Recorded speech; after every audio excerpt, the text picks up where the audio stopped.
It was a beautiful morning on the island of Sodor.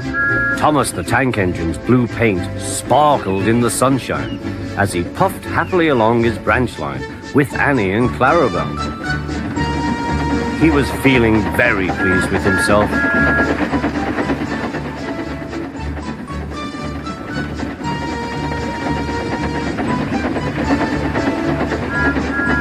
"Hello, Thomas," whistled Percy. "You look splendid."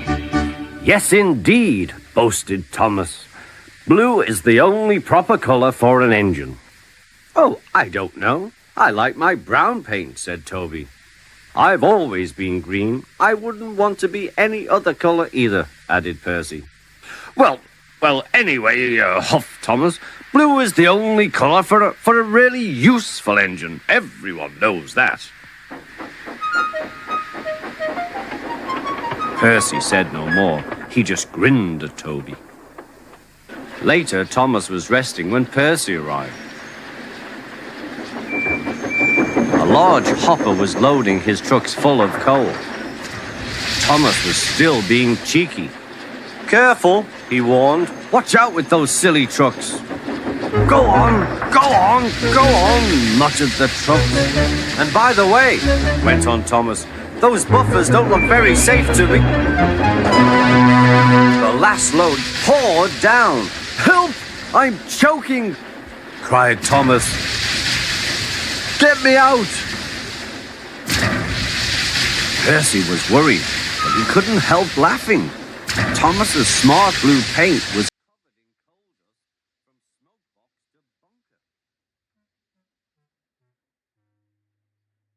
chuckled Percy. "You don't look really useful now, Thomas.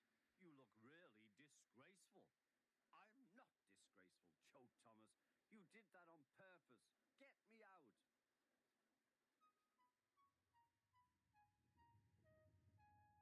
It took so long to clean Thomas that he wasn't in time for his next train. Toby had to take Annie and Clarabelle. "Poor Thomas," whispered Annie to Clarabelle. They were most upset.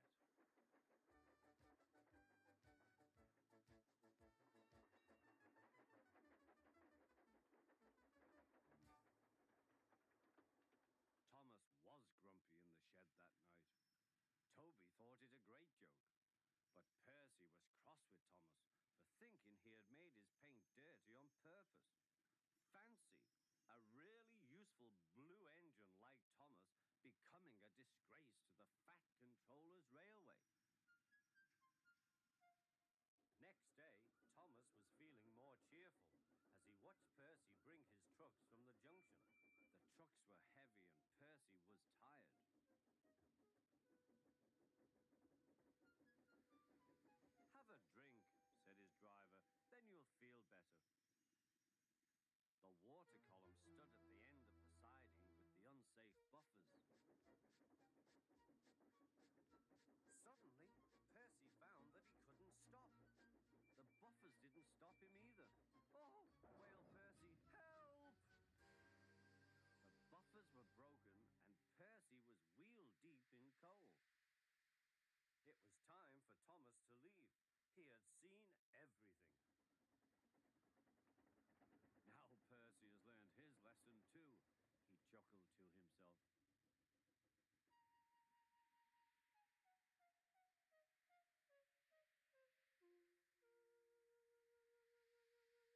That night, the two engines made up their quarrel. "I didn't cause your accident on purpose, Thomas," whispered Percy. "You do know that, don't you?"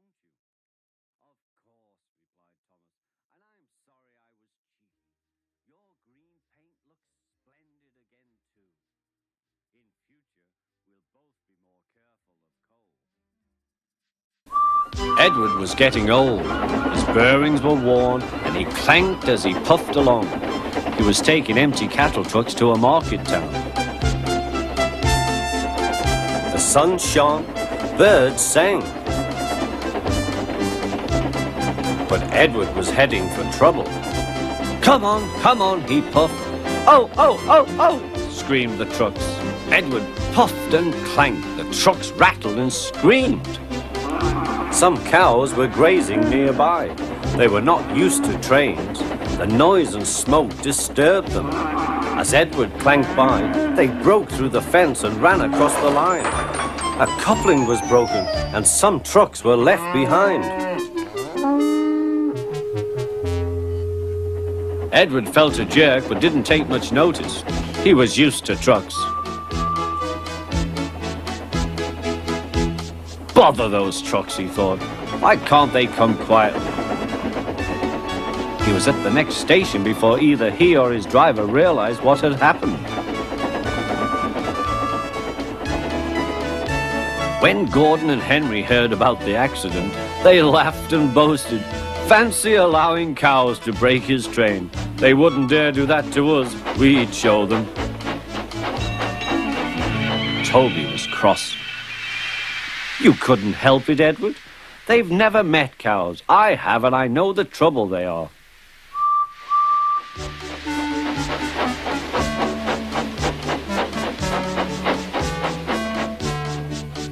Some days later, Gordon rushed through Edward's station. Hoof, hoof, mind the cows. Hurry, hurry, hurry, puffed Gordon. Don't make such a fuss, don't make such a fuss, grumbled his coaches. A long stretch of line lay ahead. In the distance was a bridge. It seemed to Gordon that there was something on the bridge. His driver thought so too. Whoa, Gordon, he said and shut off steam. Oh, said Gordon, it's only a cow. Shoo! Shoo! He moved slowly onto the bridge, but the cow wouldn't shoo. She had lost her calf and felt lonely. Moo, she said sadly. Everyone tried to send her away, but she wouldn't go. Henry arrived.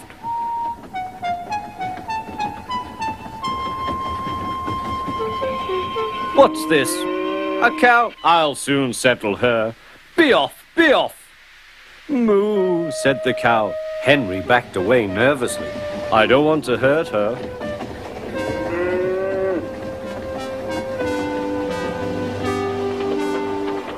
At the next station, Henry's guard told them about the cow and warned the signalman that the line was blocked.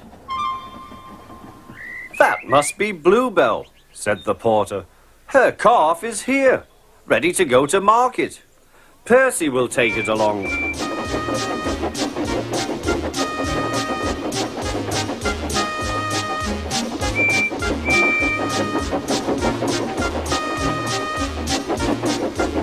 At the bridge, Bluebell was very pleased to see her calf again, and the porter led them away.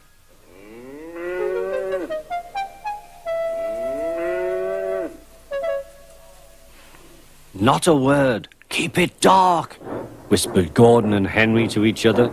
They felt rather silly, but the story soon spread.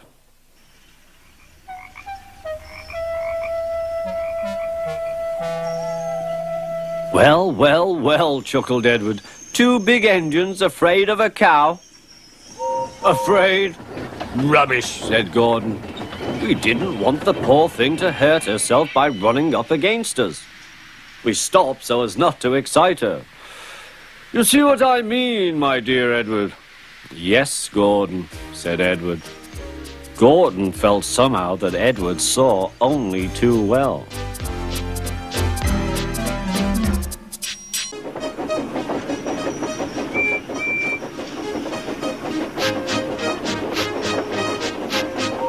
The Fat Controller works his engines hard. They are very proud when he calls them really useful. I'm going to the scrapyard today, Edward called to Thomas. What? Already? You're not that old, replied Thomas cheekily. Thomas was only teasing.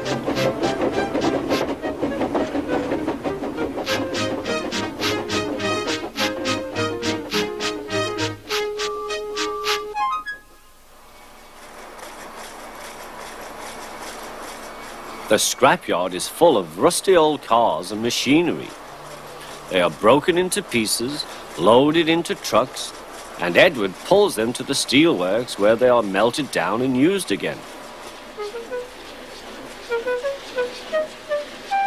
Today there was a surprise waiting for Edward in the yard. It was a traction engine. "Hello," said Edward. "You're not broken and rusty. What are you doing here?" "I'm Trevor. They're going to break me up next week." "What a shame," said Edward. "My driver says I only need some paint, polish and oil to be as good as new. But my master says I'm old-fashioned." Edward snorted. "People say I'm old-fashioned, but I don't care. The Fat Controller says I'm a useful engine." "What work did you do?" "My master would send us from farm to farm. We threshed corn, hauled logs and did lots of other work. The children loved to see us." Trevor shut his eyes, remembering. "Oh yes, I like children." Edward set off for the station. "Broken up, what a shame. Broken up, what a shame. I must help Trevor, I must." He thought of all his friends who liked engines, but strangely none of them would have room for a traction engine at home. It's a shame, he hissed. Then, beep, beep! Why didn't I think of him before? There, on the platform, was the very person. "Hello, Edward. You look upset. What's the matter, Charlie?" he asked the driver. "There's a traction engine in the scrapyard, Vicar. He'll be broken up next week. Jem Cole says he never drove a better engine." "Do save him, sir. He saws wood and gives children rides." "We'll see," replied the vicar. Jem Cole came on Saturday. "The Reverend's coming to see you, Trevor. Maybe he'll buy you." "Do you think he will?" asked Trevor hopefully. "He will when I've lit your fire and cleaned you up." The vicar and his two boys arrived that evening. Trevor hadn't felt so happy for months. He chuffered about the yard. "Show your paces, Trevor," said the vicar.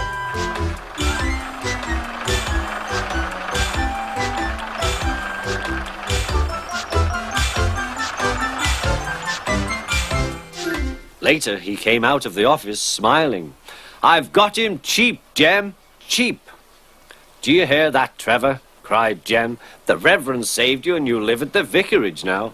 "Peep, peep," whistled Trevor. Now Trevor's home is in the vicarage orchard, and he sees Edward every day.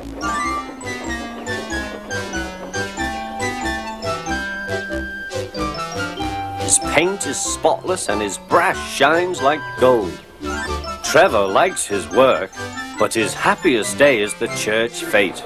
With a wooden seat bolted to his bunker, he chuffers round the orchard, giving rides to children. Long afterwards, you will see him shut his eyes, remembering. "I like children," he whispers happily. Percy works in the yard at the big station.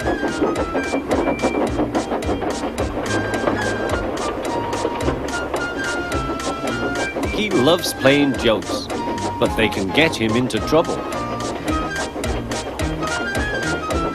One morning, he was very cheeky indeed. "Peep, peep! Hurry up, Gordon, the train's ready." Gordon thought he was late. "Ha, ha, ha!" laughed Percy and showed him a train of dirty coal trucks. Gordon thought how to pay Percy out. Next, it was James's turn. "Stay in the shed today, James. The Fat Controller will come and see you." "Ah," thought James, "the Fat Controller knows I'm a fine engine. He wants me to pull a special train." James's driver and fireman could not make him move. The other engines grumbled dreadfully. They had to do James's work as well as their own.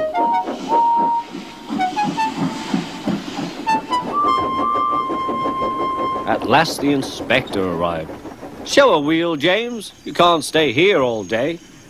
"The Fat Controller told me to stay here. He sent a message this morning."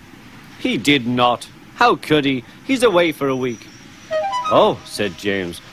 "Oh, where's Percy?" Percy had wisely disappeared. When the Fat Controller came back, he did see James and Percy too. Both engines wished he hadn't. One morning, Percy was careless.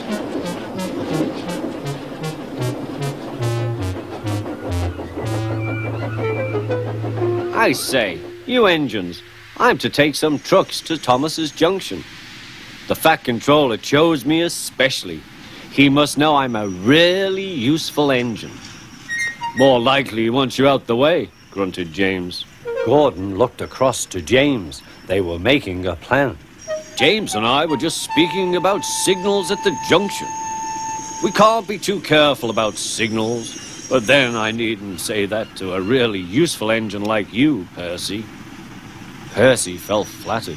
We had spoken of backing signals, put in James. They need extra special care, you know. Would you like me to explain? No, thank you, James, said Percy. I know all about signals. Percy was a little worried. I wonder what backing signals are, he thought. Never mind, I'll manage. He puffed crossly to his trucks and felt better. He came to a signal. Bother, it's at danger. The signal moved to show line clear. Its arm moved up instead of down. Percy had never seen that sort of signal before. Down means go and up means stop. So upper still must mean go back. I know, it's one of those backing signals. Come on, Percy, said his driver. Off we go. Stop! You're going the wrong way. But it's a backing signal, Percy protested and told him about Gordon and James. The driver laughed and explained. Oh dear, said Percy. Let's start quickly before they see us.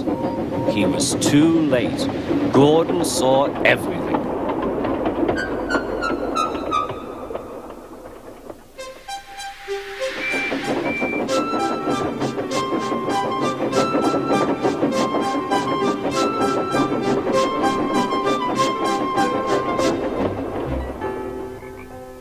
That night, the big engines talked about signals.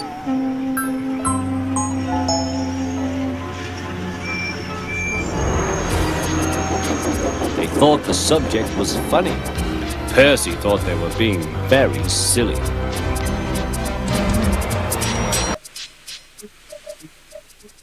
One morning, Edward was waiting to pick up passengers from Thomas's train. Peep, peep!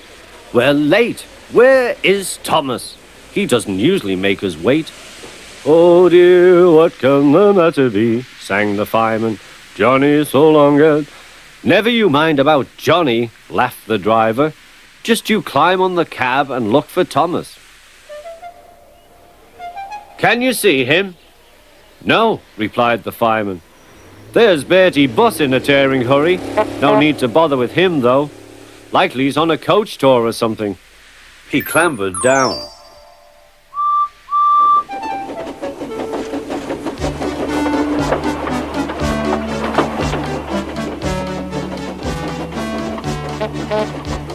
Stop, stop! I've got Thomas's passengers, wailed Bertie, roaring up to the gates.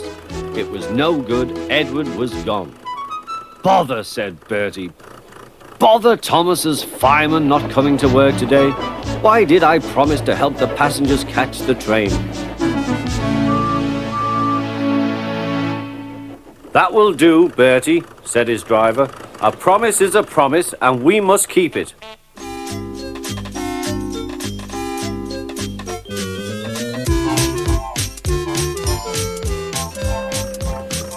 I'll catch Edward or Buss, said Bertie.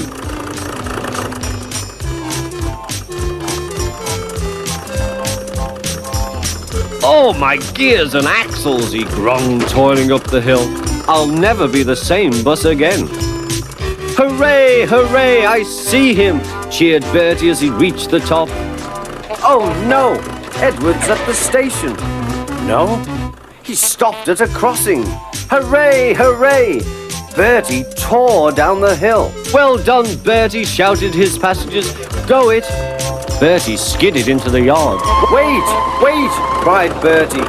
He was just in time to see Edward puff away. "I'm sorry," said Bertie. "Never mind," said the passengers. "After him quickly. Third time lucky, you know. Do you think we'll catch him at the next station, driver?" "There's a good chance," replied the driver. "Our road keeps close to the line and we can climb hills better than Edward. I'll just make sure." He spoke to the station master. Bertie and the passengers waited impatiently. "Yes, we'll do it this time," said the driver. "Hooray!" called the passengers, as Bertie chased after Edward once more.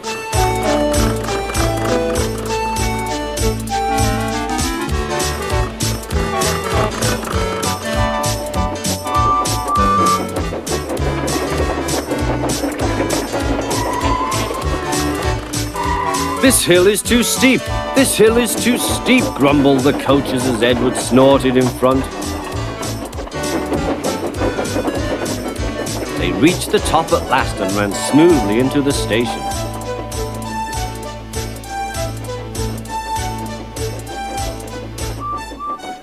"Peep, peep!" whistled Edward. "Get in quickly, please."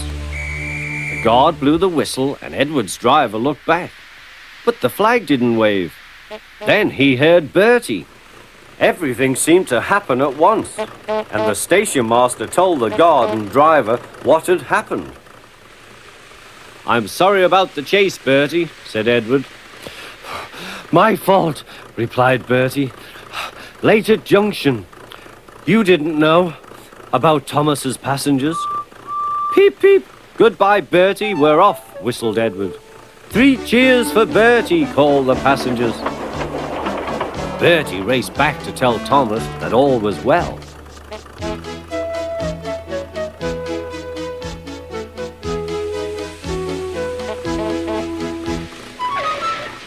"Thank you, Bertie," said Thomas. "You're a very good friend indeed."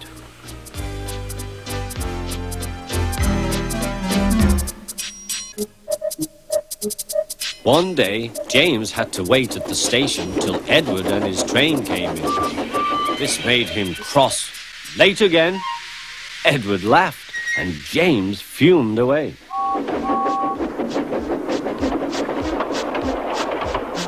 After James had finished his work, he went back to the yard and puffed onto the turntable.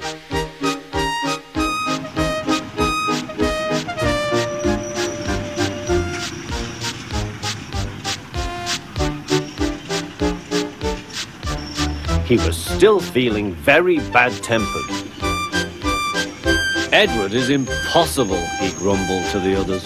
"He clanks about like a lot of old iron, and he is so slow he makes us wait." Thomas and Percy were indignant. "Old iron? Slow? Why, Edward could beat you in a race any day." "Really?" said James. "I should like to see him do it."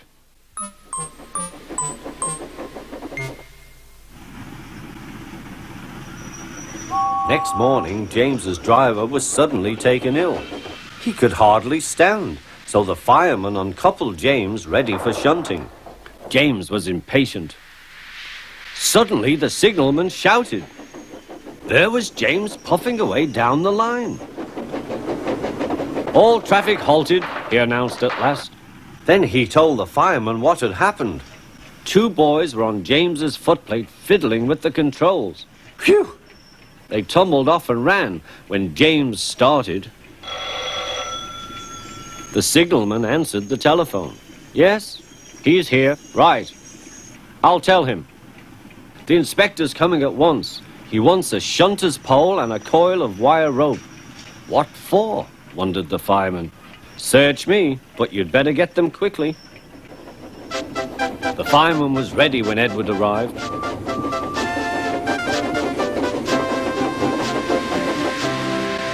The inspector saw the pole and the rope. "Good man, jump in."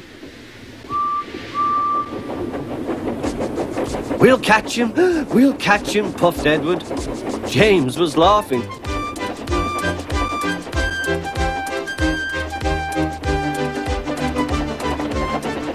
What a lark, he chuckled to himself.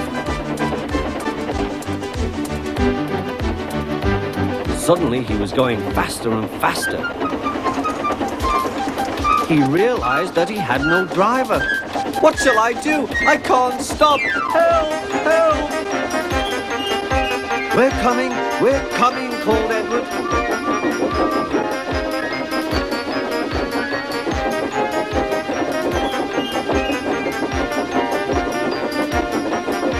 Edward was panting up behind with every ounce of steam he had. At last he caught up with James.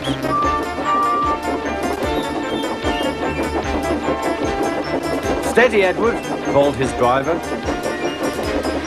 The inspector stood on Edward's front, holding a noose of rope in the crook of the shunter's pole.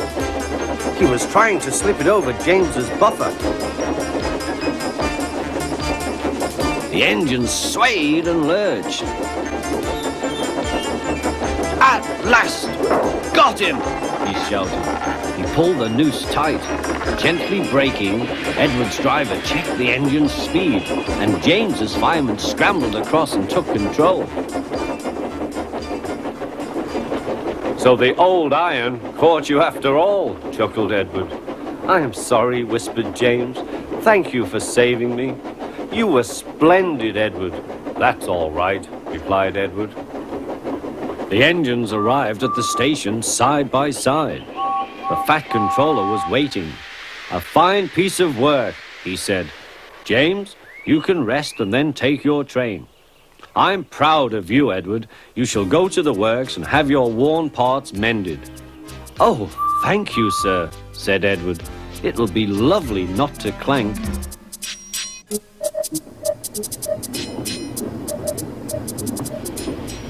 Do you know what? Asked Percy. What? Grunted Gordon. Do you know what? Silly, said Gordon. Of course I don't know what. If you don't tell me what is. The Fat Controller says that the work in the yard is too heavy for me. He's getting a bigger engine to help me. Rubbish, said James. Any engine could do it. If you worked more and chatted less, this yard would be a sweeter, a better, and a happier place. Percy went off to fetch some coaches. That stupid old signal, he thought. He was remembering the time he'd misunderstood a signal and gone backwards instead of forwards. No one listens to me now. They think I'm a silly little engine and order me about. I'll show them, but he didn't know how. By the end of the afternoon, he felt tired and unhappy. He brought some coaches to the station. Hello, Percy, said the Fat Controller. You look tired. Yes, sir, I am, sir. I don't know if I'm standing on my dome or my wheels. You look the right way up to me, laughed the Fat Controller. Cheer up. The new engine is bigger than you and can probably do the work alone. Would you like to help build my new harbour? Thomas and Toby will help. Oh, yes, sir. Thank you, sir. The new engine arrived. What's your name? Asked the Fat Controller. Montague, sir, but I'm usually called Duck. They say I waddle. I don't really, sir, but I like Duck better than Montague. Good. Duck it shall be. Here, Percy, show Duck round. The two engines went off together. Soon they were very busy. James, Gordon and Henry watched Duck quietly doing his work. He seems a simple sort of engine. We'll have some fun and order him about.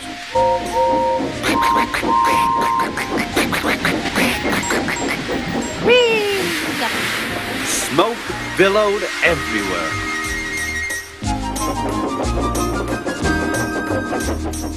Percy was cross. Duck took no notice. They'll get tired of it soon. Do they tell you to do things, Percy? Yes, they do, answered Percy. Right, said Duck. We'll soon stop that nonsense. He whispered something. We'll do it later. The Fat Controller was looking forward to hot buttered toast for tea at home. Suddenly he heard an extraordinary noise. Whee!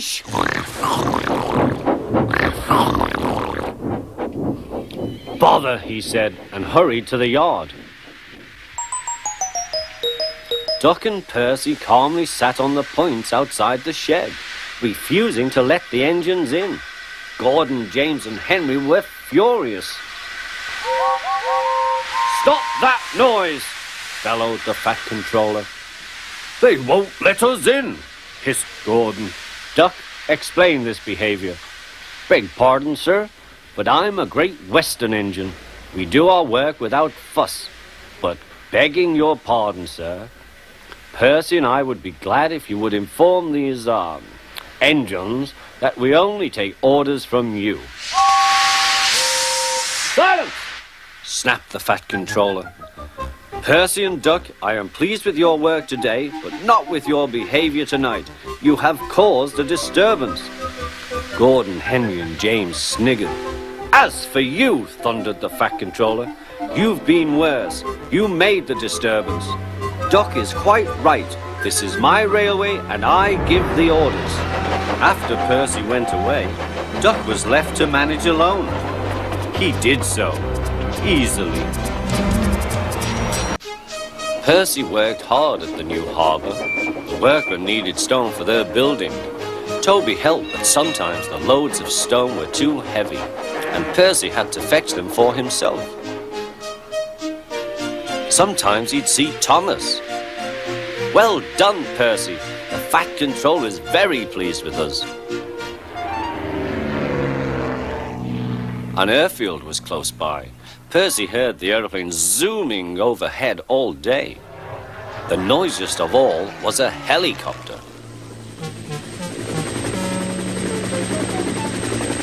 "Stupid thing," said Percy. "Why can't it go and buzz somewhere else?" One day, Percy stopped at the airfield. "Hello," said Percy. "Who are you?" "I'm Harold," said the helicopter. "Who are you?" "I'm Percy. What really great arms you've got." "They're nice arms," said Harold. "I can hover like a bird. Don't you wish you could hover?" "Certainly not. I like my rails, thank you." "I think railways are slow," said Harold. "They're not much use and quite out of date." He whirled his arms and buzzed away.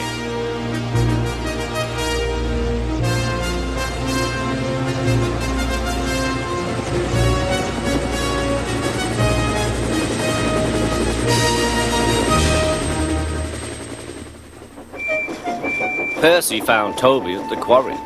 "I say, Toby, that Harold, that stuck-up whirlybird thing, says I'm slow and out of date. Just let him wait. I'll show him." He collected his trucks and started off, still fuming.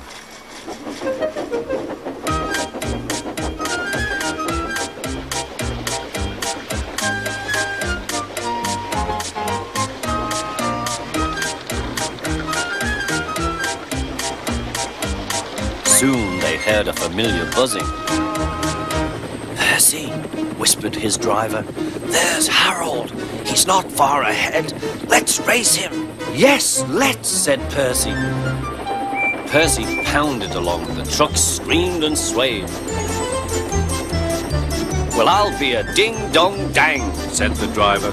There was Harold. The race was on. "Go it, Percy," he yelled. "You're gaining."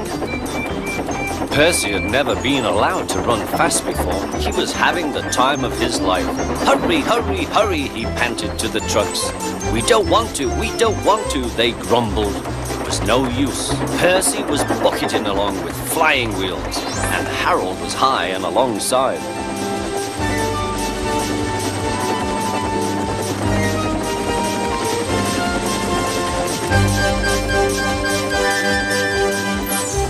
Fireman shoveled for dear life. "Well done, Percy," shouted the driver. "We're gaining. We're going ahead. Oh, good boy, good boy."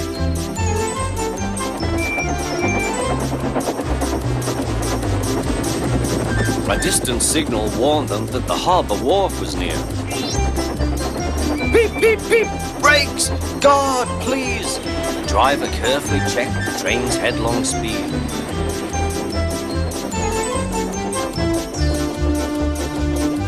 They rolled under the main line and halted on the wharf. "Oh dear, groaned Percy. I'm sure we've lost. The fireman scrambled to the cab roof. We've won! We've won! He shouted. Harold's still hovering. He's looking for a place to land. Listen, boys, the fireman called. Here's a song for Percy. Said Harold Helicopter to our Percy, you are slow. Your railway is out of date and not much use, you know. But Percy with his stone trucks did the trip in record time, and we beat the helicopter on our old branch line. Percy loved it. Oh, thank you, he said. He liked the last line best of all, and was a very happy ending. Trevor, the traction engine, enjoyed living in the vicarage orchard. Edward came to see him every day, but sometimes Trevor didn't have enough work to do. I do like to keep busy all the time, he sighed one day. And I do like company, especially children's company.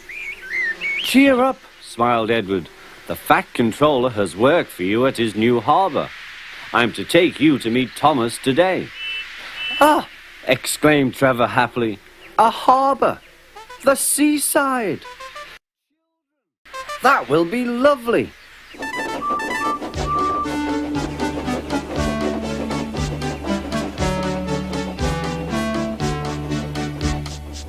Thomas was on his way to the harbour with a trainload of metal pilings. They were needed to make the harbour wall firm and safe. Hello, Thomas, said Edward. This is Trevor, a friend of mine. He's a traction engine. Thomas eyed the newcomer doubtfully. A what engine? He asked. A traction engine, explained Trevor. I run on roads instead of rails. Can you take me to the harbour, please? The Fat Controller has a job for me. Yes, of course, replied Thomas, but he was still puzzled.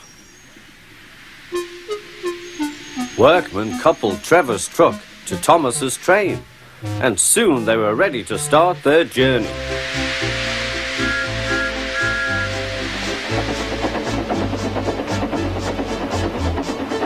I'm glad the Fat Controller needs me, called Trevor. I don't have enough to do sometimes, you know, although I can work anywhere, in orchards, on farms, in scrapyards, even at harbours. But you don't run on rails, puffed Thomas. I'm a traction engine. I don't need rails to be useful, replied Trevor. You wait and see. When they reached the harbour, they found everything in confusion. Trucks had been derailed, blocking the line, and stone slabs lay everywhere. We must get these pilings past, said Thomas's driver. They are essential. Trevor, we need you to drag them round this mess. Just the sort of job I like, replied Trevor. Now you'll see, Thomas. I'll soon show you what traction engines can do. Trevor was as good as his word. He dragged the pilings clear with chains and towed them into position. Who needs rails? He muttered cheerfully to himself.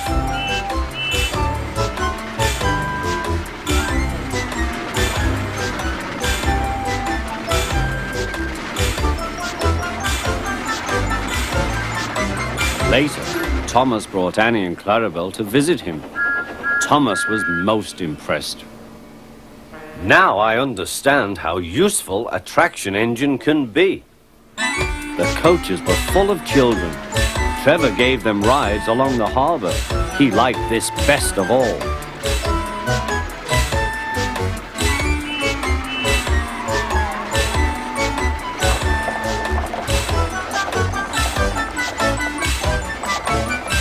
He's very kind, said Annie. He reminds me of Thomas, added Clarabelle. Everyone was sorry when it was time for Trevor to go. Thomas pulled him to the junction. A small tear came into Trevor's eye. Thomas pretended not to see. He whistled gaily to make Trevor happy. I'll come and see you if I can, he promised. The vicar will look after you, and there's plenty of work for you now at the orchard.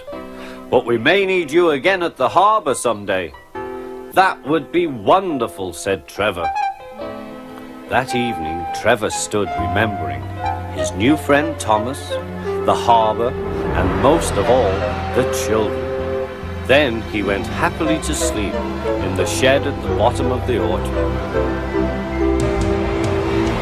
Donald and Douglas are twins and had arrived from Scotland to help the Fat Controller, but only one engine had been expected.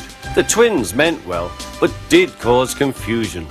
The Fat Controller had given them numbers, Donald 9 and Douglas 10, but he was still planning to send one engine home.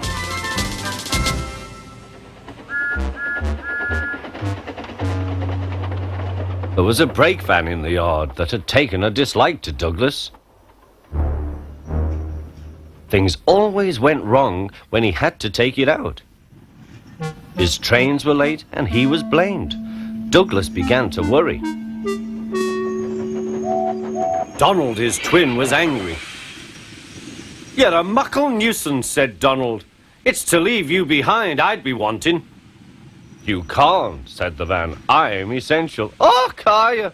Donald burst out. "You're nothing but a screeching and a noise when all's said and done. Spot Dougie, would you? Take that!" "Oh, oh, oh!" cried the van. "There's more coming, should you misbehave." The van behaved better after that. Until one day, Donald had an accident. The rails were slippery. He couldn't stop in time. The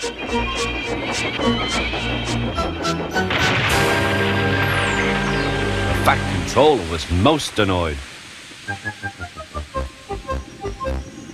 "I am disappointed, Donald. I did not expect such, clumsiness from you. I had decided to send Douglas back and keep you." "I'm sorry, sir," said Donald. "I should think so too. You have upset my arrangements. Now James will have to help with the goods work, while you have your tender mended. James won't like that." The Fat Controller was right. James grumbled dreadfully.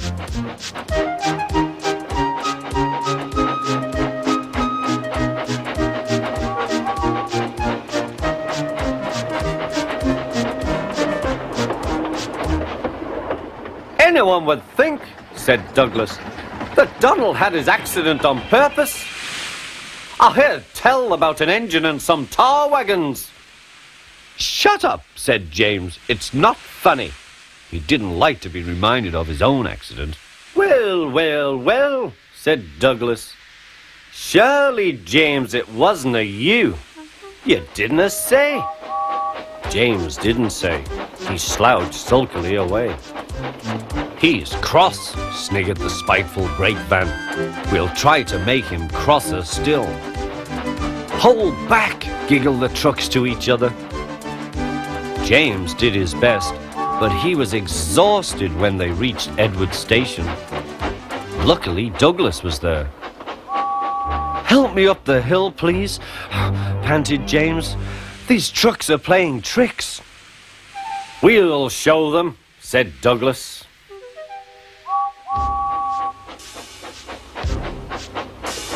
Slowly but surely, the snorting engines forced the trucks up the hill.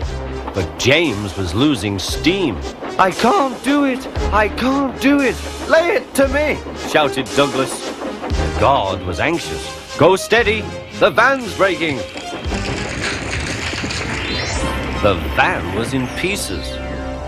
No one had been hurt, and soon Edward came to clear the mess. The Fat Controller was on board. "I might have known it would be Douglas," he said. "Douglas was grand, sir," said Edward. "James had no steam left, but Douglas worked hard enough for 3. I heard him from my yard." "2 would have been enough," said the Fat Controller.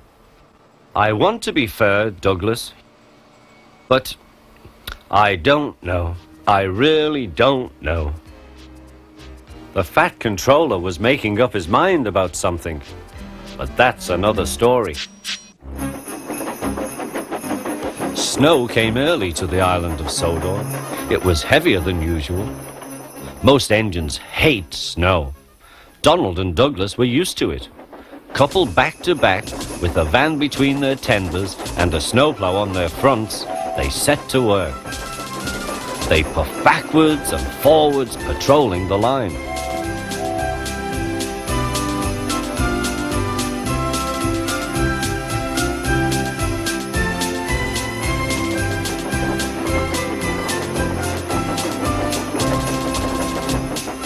Generally, the snow slipped away easily, but sometimes they found deeper drifts.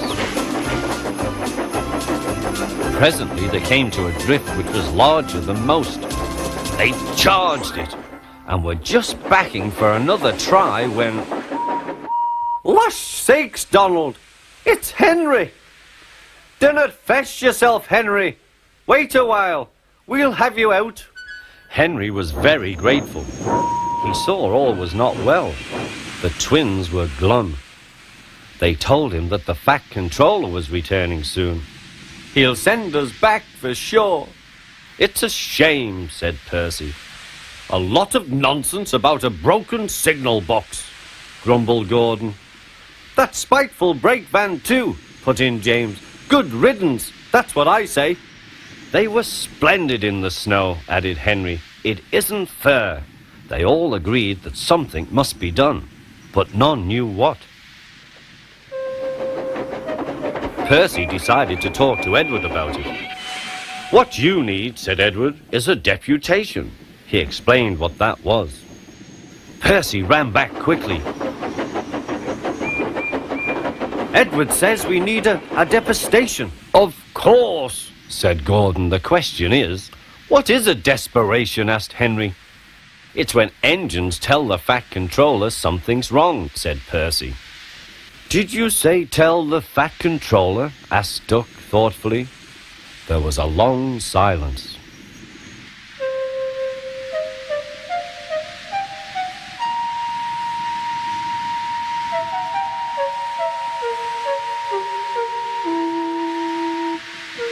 I propose, said Gordon, that Percy be our, disputation. Hi, squeaked Percy. I can't. Rubbish, Percy, said Henry. It's easy. That's settled then, said Gordon. Poor Percy wished it wasn't. Hello, Percy. It's nice to be back. Percy jumped. Yes, sir. Please, sir. You look nervous, Percy. What's the matter? Please, sir, they've made me a desperation, sir. To speak to you, sir. I don't like it, sir. The Fat Controller pondered. Do you mean a deputation, Percy? Yes, sir, please, sir.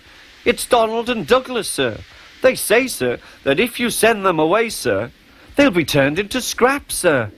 That would be dreadful, sir. Please, sir, don't send them away. Thank you, Percy. That will do. Later, the Fat Controller spoke to the engines. I had a deputation. I understand your feelings, but I do not approve of interference. He paused impressively. Donald and Douglas, I hear that your work in the snow was good. You shall have a new coat of paint. The twins were surprised. Thank you, sir. But your names will be painted on you. We'll have no more mistakes. Thank you, sir. Does this mean that the both of us... The Fat Controller smiled. It means... But the rest of his speech was drowned in a delighted chorus of cheers and whistles. The twins were here to stay.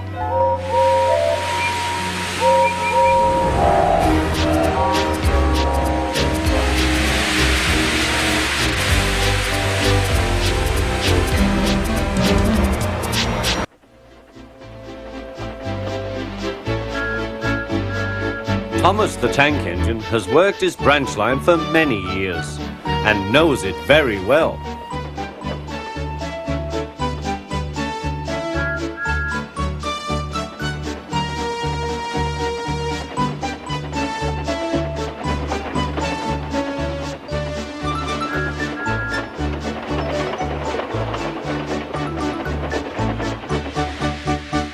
You know just where to stop, Thomas, laughed his driver. You could almost manage it without me. Thomas had become conceited. He didn't realize his driver was joking. Later, he boasted to the others. "Driver says I don't need him now." "Don't be so daft," snorted Percy. "I'd never go without my driver," said Toby earnestly. "I'd be frightened." "Huh," boasted Thomas. "I'm not scared." "You'd never dare." "I would then. You'll see." The next morning the firelighter came. Thomas drowsed comfortably as the warmth spread through his boiler. Percy and Toby were still asleep. Thomas suddenly remembered. "Silly stick in the muds," he chuckled. "I'll show them. Driver said I could manage without him. I'll just go out. Then I'll stop and wheesh. That'll make them jump."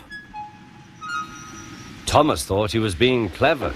Really, he was only moving because a careless cleaner had meddled with his controls.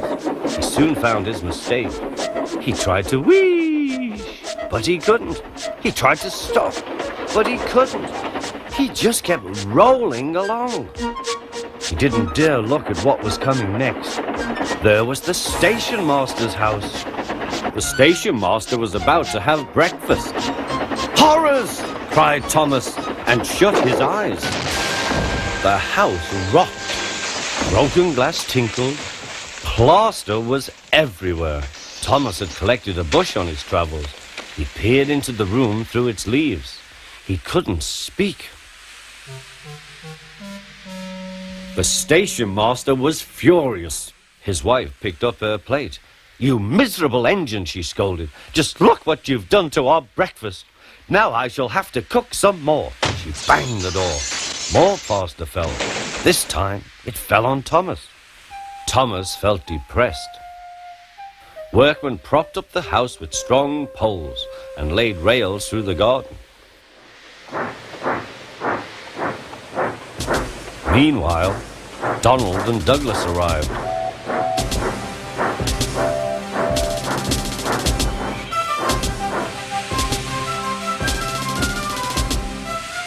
"Dinna fash yourself, Thomas. We'll soon have you back on the rails," they laughed.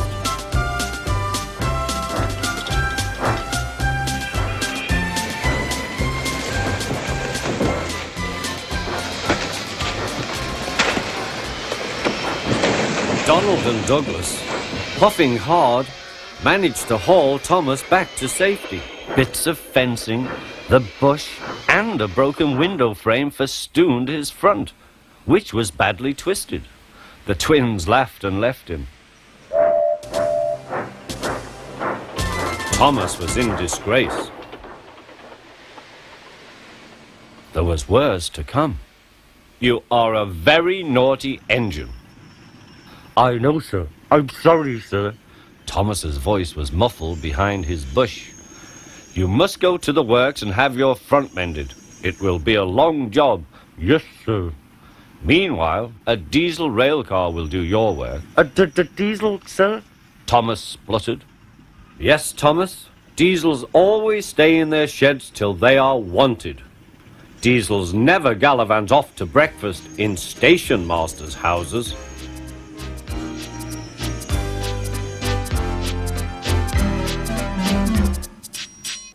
Percy and Toby were worried. Thomas's recent accident had caused a great deal of trouble, and the Fat Controller was waiting for them with important news. "Here," he said, "is Daisy, the diesel rail car, who has come to help while Thomas is, indisposed."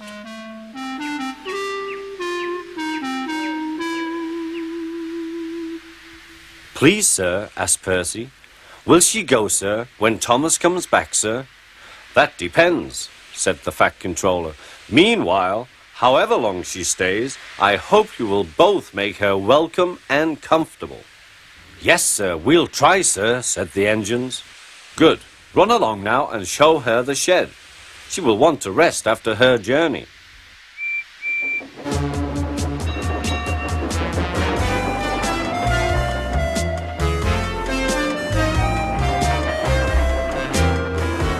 Daisy was hard to please. She shuddered at the engine shed.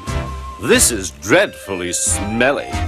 I'm highly sprung, and anything smelly is bad for my swerves. Next, they tried the carriage shed.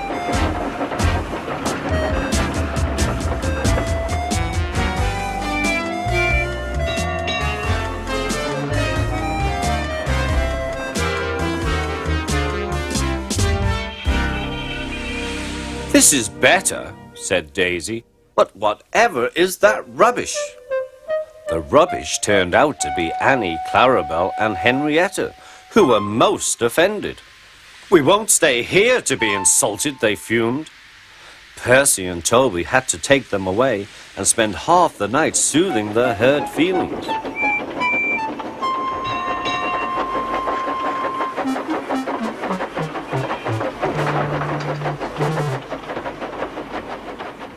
The engines woke next morning feeling exhausted. Daisy, on the other hand, felt bright and cheerful.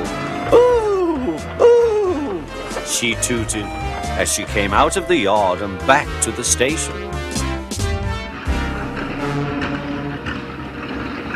Look at me, she purred to the passengers. I'm the latest diesel, highly sprung and right up to date. You won't want Thomas's bumpy old Annie and Clarabelle now. The passengers waited for Daisy to start, but she didn't. She saw that a milk van was about to be coupled to her and was most indignant. Do they expect me to pull that? Surely, said her driver, you can pull one van. I won't, said Daisy. Percy can do it. He loves messing about with trucks. She began to shudder violently. Nonsense, said her driver. Come on now, back down. Daisy lurched backwards. She was so cross that she blew a fuse. Told you, she said, and stopped. Everyone argued with her, but it was no use. It's fitter's orders, she said. What is?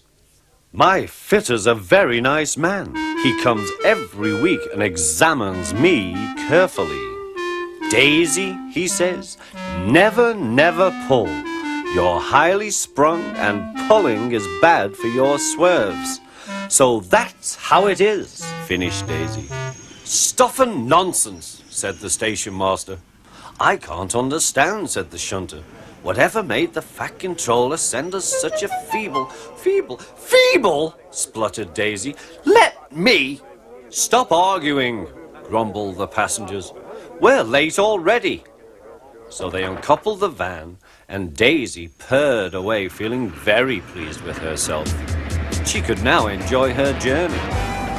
That's a good story, she chuckled. I'll do just what work I choose, and no more. But she said it to herself. Daisy, the diesel railcar's work in the countryside, was full of surprises. She was frightened of bulls and cows, and she remained very lazy and stubborn.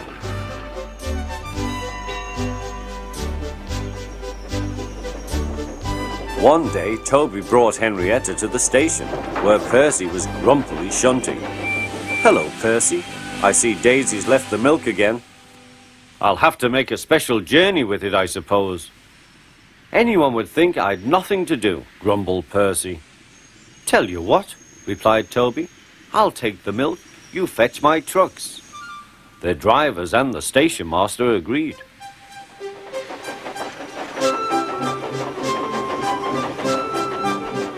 Percy had never been to the quarry before. He began ordering the trucks about. Hurry along, he said. The trucks grumbled to each other. This is Toby's place. Percy's got no right to poke his funnel up here and push us around. They whispered and passed the word. Pay Percy out! Pay Percy out! Come along, puffed Percy. No nonsense. We'll give him nonsense, giggled the trucks. But they followed so quietly that Percy thought they were under control.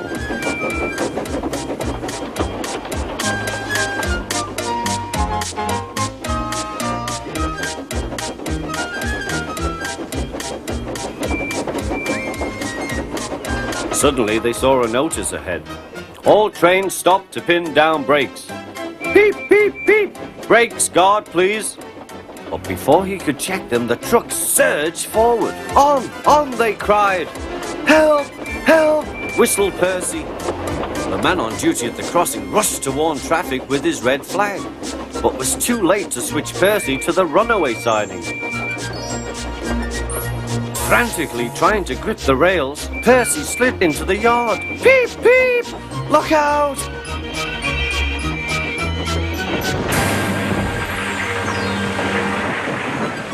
The brake van was in smithereens.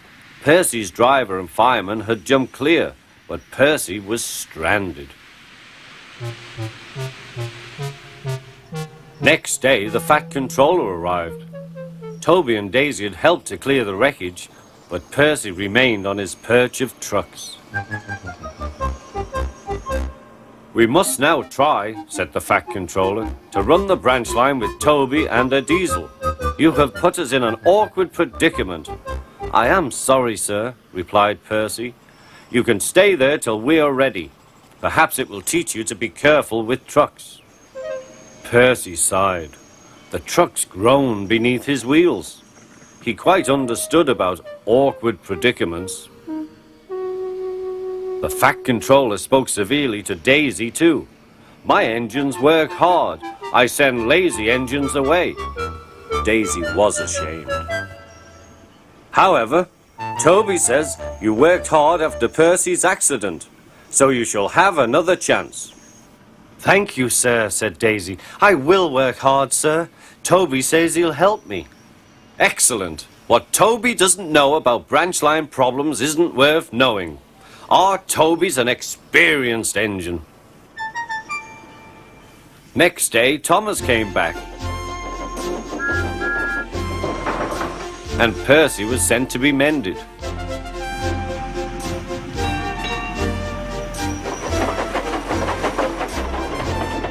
Annie and Clarabelle were delighted to see Thomas again, and he took them for a run at once.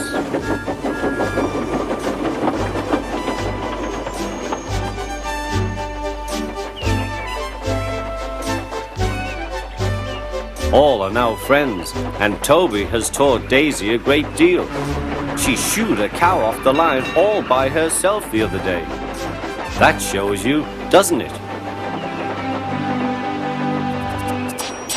Thomas the tank engine was ill.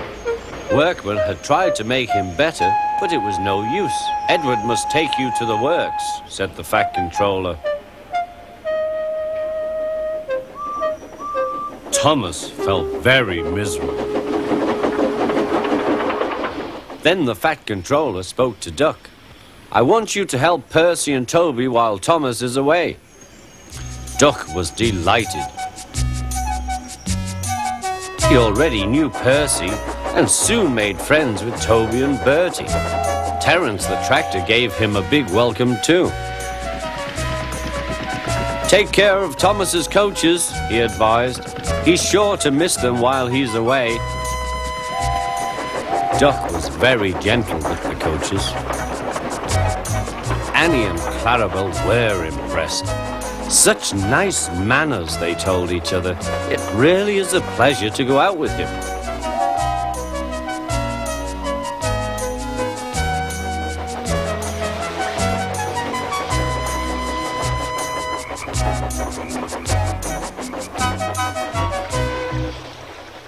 When Thomas came back, Annie and Clarabelle told him how well Duck had managed. Thomas was so pleased to be home that he soon forgot to be jealous.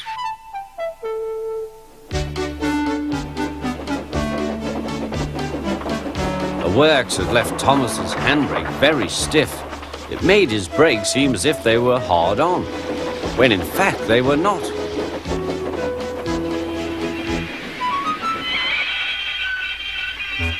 As a result, he and his coaches often overran the platform. Thomas found this most embarrassing. Gradually, his driver and fireman learned to be extra careful. But one day, Thomas's fireman was ill, and a relief man took his place.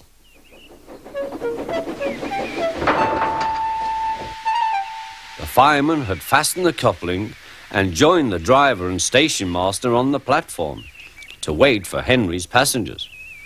The fireman had forgotten all about Thomas's handbrake. Thomas simmered happily. Not long now, he thought, as he saw Henry slowly approaching. But Thomas's brakes were not hard on, and suddenly he felt his wheels begin to move. He tried to stop, but he couldn't without his driver and fireman. He tried to whistle a warning, but he couldn't do that either. The guard, driver, fireman, and passengers were all stranded on the platform. "Stop! Stop!" shrieked Annie and Clarabelle. But Thomas, with plenty of steam, kept on going. The alarm went out down the line. "Stop the runaway!" There, ready for action, was Harold the helicopter. The inspector had made a plan, and together they took off into the sky.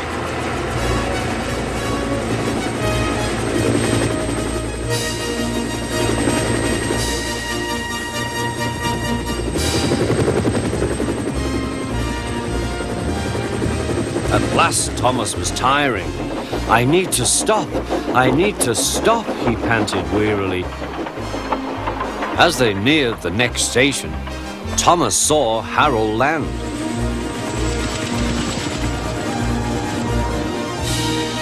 They entered the platform slowly enough for the inspector to act.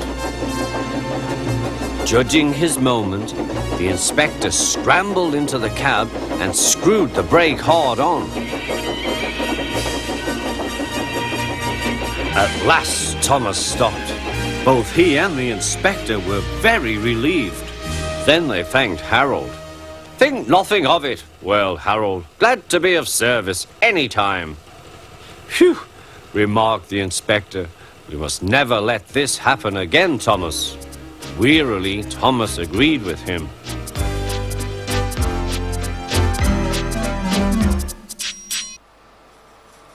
Bill and Ben are tank engine twins. Each has 4 wheels, a tiny chimney and dome, and a small squat cab. Their trucks are filled with china clay. It is needed for pottery, paper, paint, and many other things. The twins are now kept busy pulling the trucks for engines on the main line and for ships in the harbor.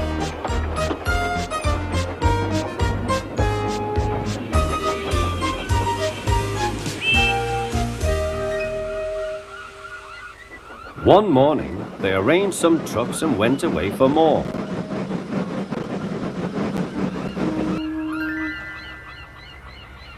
They returned to find them all gone. The twins were most surprised. Their drivers examined a patch of oil. "That's a diesel," they said. "It's a wattle?" asked Bill. "A diesel, I think," replied Ben. "There's a notice about them in our shed. Coughs and sneezels spread diseases. You had a cough in your smoke box yesterday. It's your fault the diesel came." "It isn't, it is." "Stop arguing, you two," laughed their drivers. "Let's go and rescue our trucks." Bill and Ben were horrified. "But the diesel will magic us away like the trucks." "He won't magic us," replied their drivers. "We'll more likely magic him." "Listen, he doesn't know you're twins. So we'll take away your names and numbers, and then this is what we'll do." Puffing hard, the twins set off on their journey to find the diesel.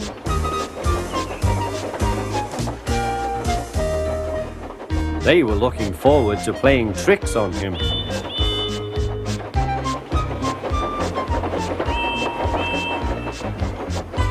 Creeping into the yard, they found the diesel on a siding with the missing trucks. Ben hid behind, but Bill went boldly alongside.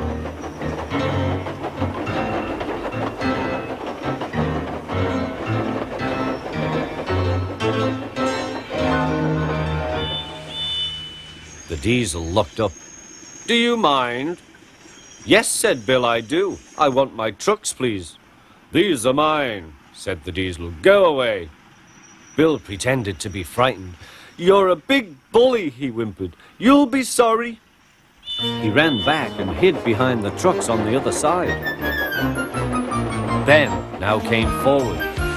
Truck stealer, hissed Ben. He ran away too.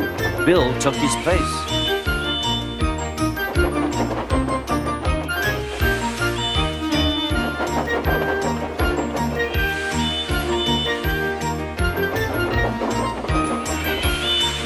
This went on and on till the diesel's eyes nearly popped out. Stop! You're making me giddy! The two engines gazed at him. Are there two of you? Yes, we're twins. I might have known it. Just then, Edward bustled up. Bill and Ben, why are you playing here? We're not playing, protested Bill. We're rescuing our trucks, squeaked Ben. Even you don't take our trucks without asking, but this diesel did. There's no cause to be rude, said Edward severely. This engine is a Metropolitan Vickers diesel electric Type 2. The twins were abashed. We're sorry, Mr. Never mind, the diesel smiled. Call me Boko. I'm sorry I didn't understand about the trucks. That's all right then, said Edward. Now off you go, Bill and Ben. Fetch Boko's trucks, then you can take this lot. There's no real harm in them, he said to Boko, but they're maddening at times. Boko chuckled. Maddening, he said, is the word.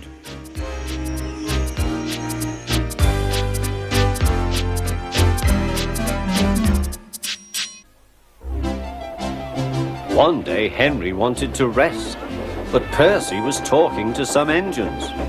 He was telling them about the time he had braved bad weather to help Thomas. It was raining hard. Water swirled under my boiler. I couldn't see where I was going, but I struggled on. Oh, Percy, you are brave. Well, it wasn't anything really.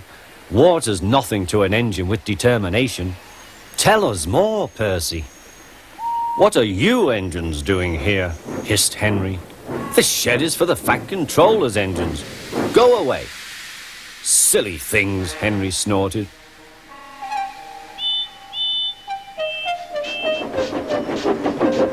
They're not silly. Percy had been enjoying himself. They are silly, and so are you. Water's nothing to an engine with determination. Huh! Anyway, said cheeky Percy, I'm not afraid of water. I like it. He ran off to the harbour singing. Once an engine attached to a train was afraid of a few drops of rain.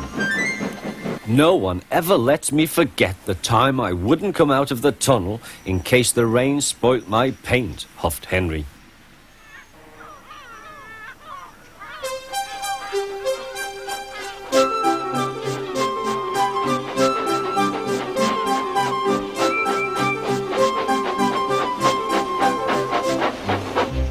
Thomas was looking at a board on the quay. Danger! We mustn't go past it, he said. That's orders. Why? Danger means falling down something, said Thomas. I went past danger once and fell down a mine. I can't see a mine, said Percy. He didn't know that the foundations of the quay had sunk. The rails now sloped downward to the sea.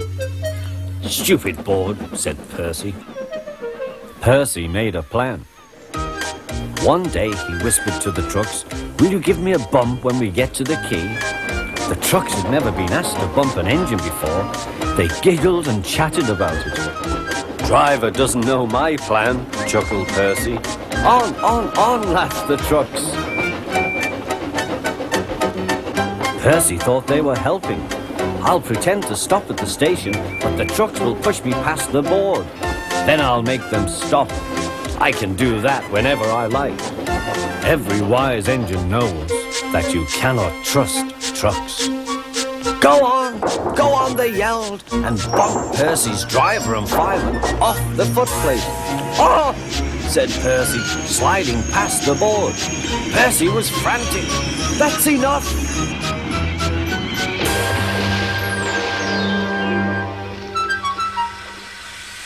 Percy was sunk.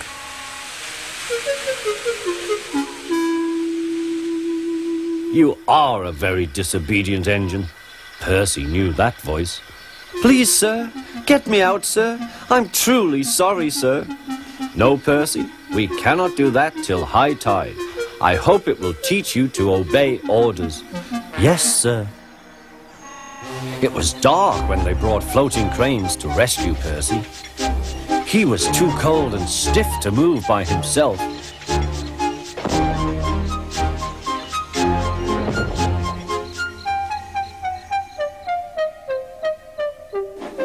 Next day, he was sent to the works on Henry's goods train.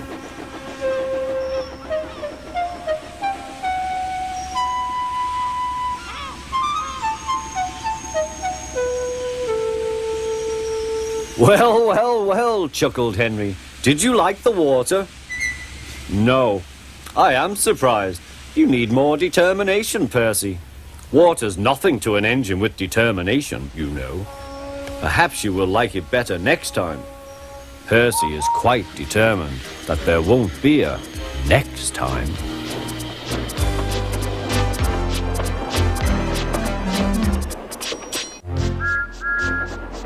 The engines were finding life difficult.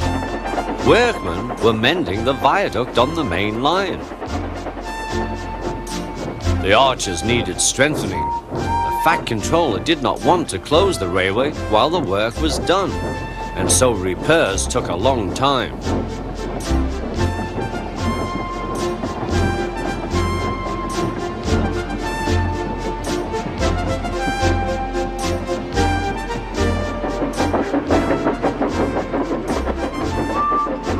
The engines had to take great care when crossing the viaduct, and the delay often made them late on their journey to the junction, where they knew Thomas would be ready to collect his passengers.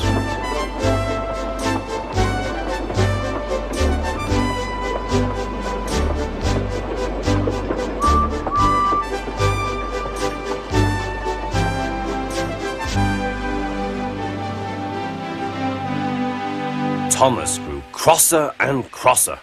Time's time, he grumbled. Why should I keep my passengers waiting while Henry and James dawdle about all day on viaducts? Don't blame me, snorted Henry. If we hurried across the viaduct, it might collapse, and then you'd have no passengers at all. What would you do then? Run my train on time for one thing, retorted Thomas. He hurried away before Henry could answer. Bertie was impatient too. He was timed to arrive just after Thomas. His passengers found that instead of going straight from the bus to their train, they were kept waiting till Thomas arrived. Soon Bertie grew cross with Thomas. Late again, he remarked, as Thomas panted wearily in.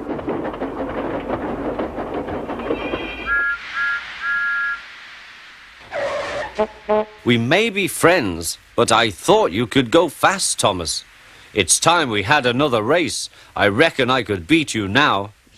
Thomas let off steam loudly. Rubbish, he hissed fiercely. It's those mainline engines. They dither about on their viaduct and then blame the Fat Controller's workmen. It's just an excuse for laziness, if you ask me.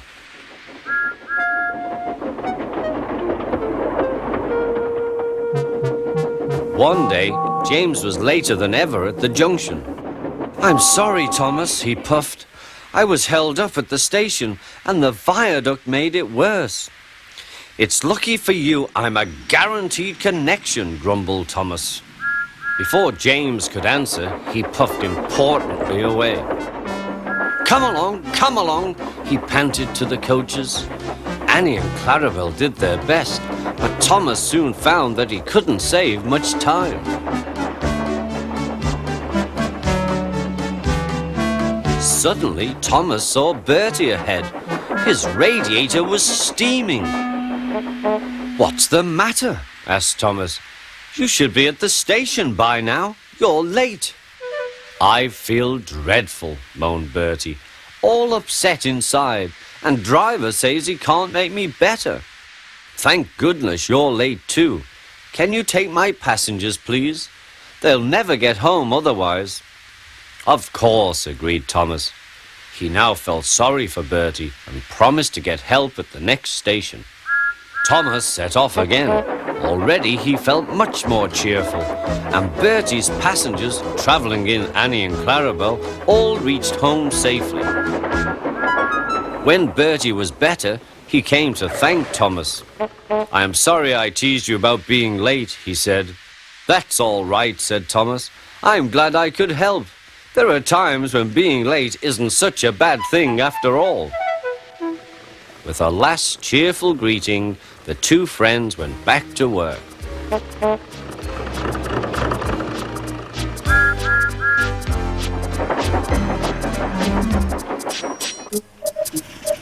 Duck is very proud of being Great Western. He talks endlessly about it, but he works hard too and makes everything go like clockwork. It was a splendid day.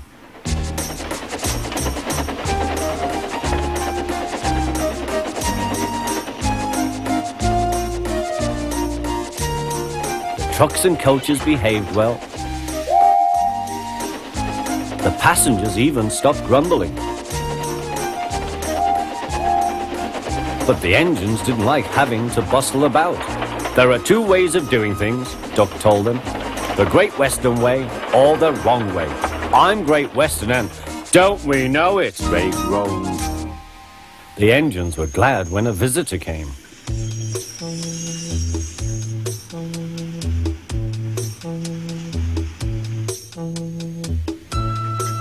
He purred smoothly towards them. The Fat Controller introduced him. Here is Diesel. I have agreed to give him a trial. He needs to learn. Please teach him, Duck. Good morning, purred Diesel in an oily voice. Pleased to meet you, Duck. Is that James and Henry and Gordon too? I am delighted to meet such famous engines.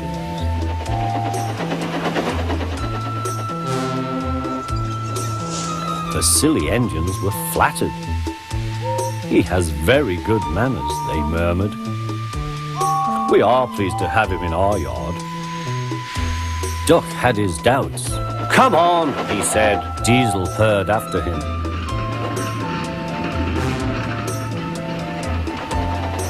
Your worthy fat Sir Topham Hat to you, ordered Duck.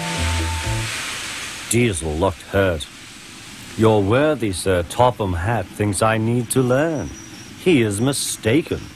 We Diesels don't need to learn. We know everything. We come to a yard and improve it. We are revolutionary. Oh, said Duck, if you're Revo Thingagummy, perhaps you would collect my trucks while I fetch Gordon's coaches. Diesel, delighted to show off, purred away. When Duck returned, Diesel was trying to take some trucks from a siding. They were old and empty. They had not been touched for a long time. Diesel found them hard to move. Pull! Push! Backwards! Forward! Oh! The trucks groaned. We can't! We won't! Duck watched with interest. Diesel lost patience. He roared, gave a great heave. The trucks geared forward. Oh! They screamed, we can't, we won't. Some of their brakes snapped, and the gear jammed in the sleepers.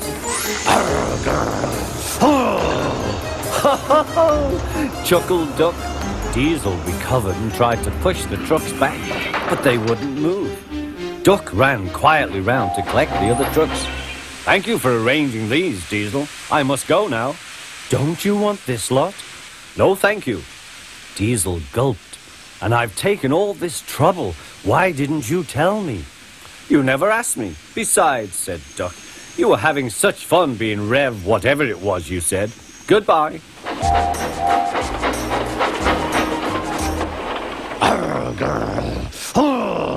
Diesel had to help the workmen clear the mess. He hated it. All the trucks were laughing and singing at him. Trucks are waiting in the yard, tackling them with easel. Show the world what I can do, gaily boasts the diesel. In and out he creeps about like a big black weasel. When he pulls the wrong trucks out, pop goes the diesel. Arr, growled Diesel and scuttled away to sulk in the shed.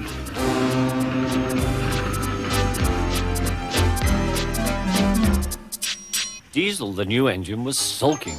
The trucks would not stop singing rudely at him.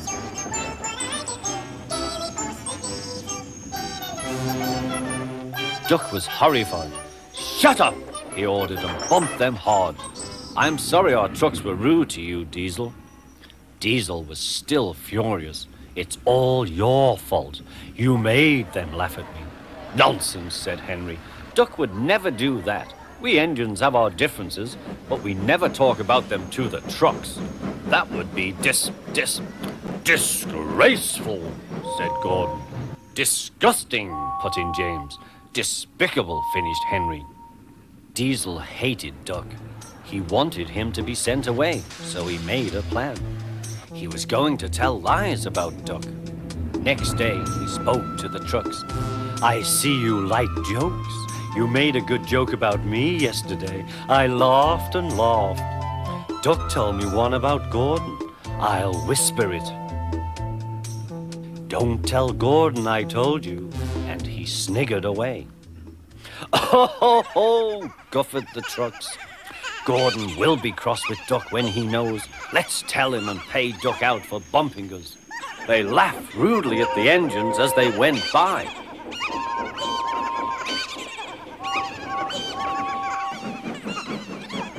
Soon Gordon, Henry, and James found out why. "Disgraceful," said Gordon. "Disgusting," said James. "Despicable," said Henry. "We cannot allow it." They consulted together. "Yes," they said, "he did it to us. We'll do it to him and see how he likes it." Duck was tired out.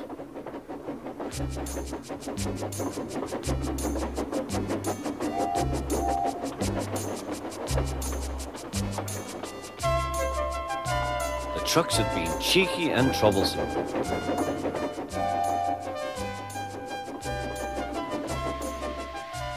He wanted a rest in the shed.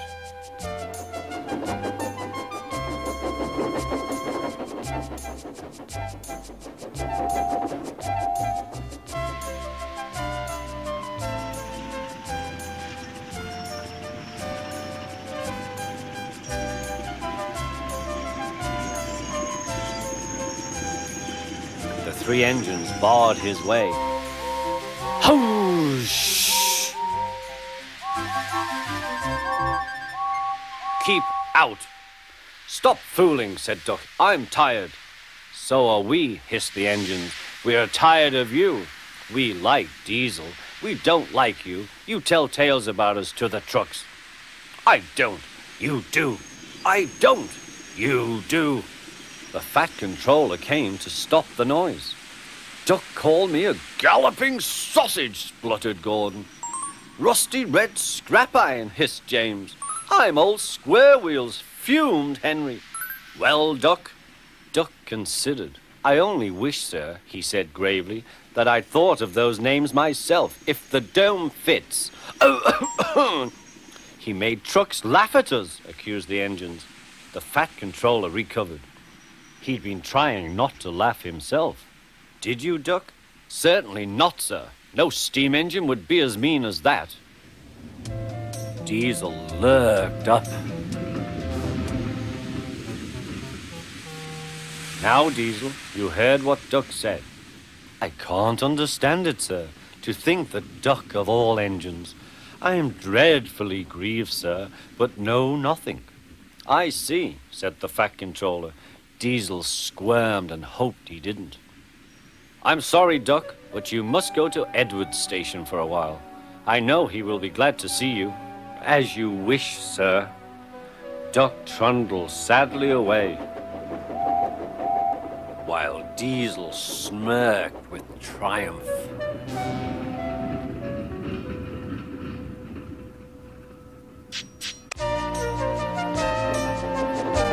Duck, the Great Western engine, puffed sadly to Edward's station. "It's not fair," he complained. "Diesel has been telling lies about me and made the Fat Controller and all the engines think I'm horrid." Edward smiled. "I know you aren't, and so does the Fat Controller. You wait and see. Why don't you help me with these trucks?" Duck felt happier with Edward and set to work at once.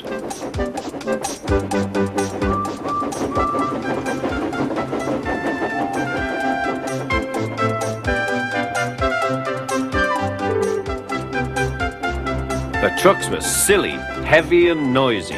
The two engines had to work hard, pushing and pulling all afternoon.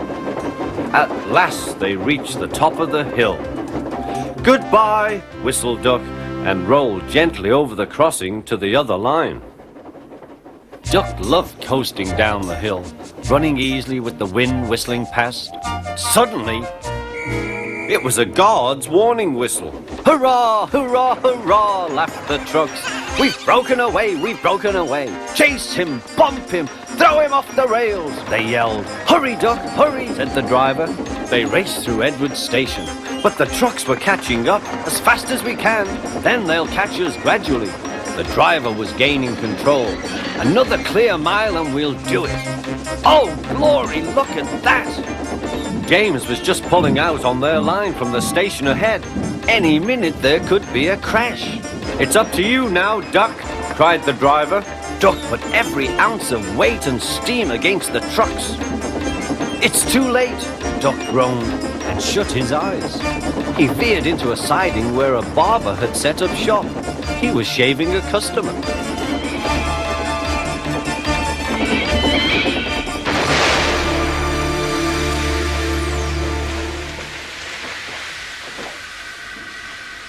The silly trucks had knocked their guard off his van and left him far behind after he had whistled a warning. But the trucks didn't care. They were feeling very pleased with themselves. "Beg pardon, sir," gasped Duck. "Excuse my intrusion." "No, I won't," said the barber. "You frightened my customers. I'll teach you."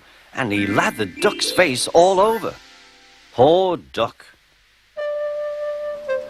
Thomas was helping to pull the trucks away when the Fat Controller arrived. "I do not like engines popping through my walls," fumed the barber. "I appreciate your feelings," said the Fat Controller, "but you must know that this engine and his crew have prevented a serious accident. It was a very close, shave."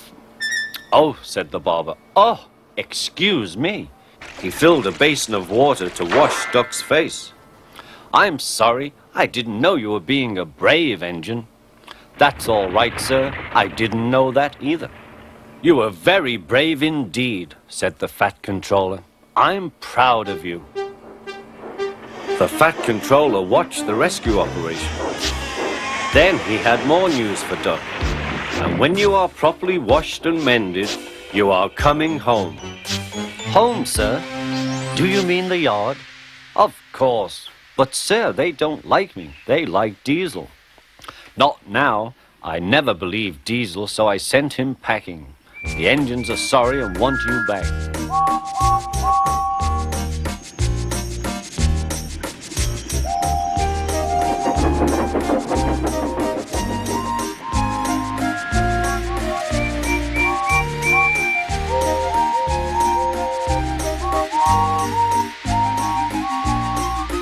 A few days later, when he came home, there was a really rousing welcome for Duck, the Great Western engine.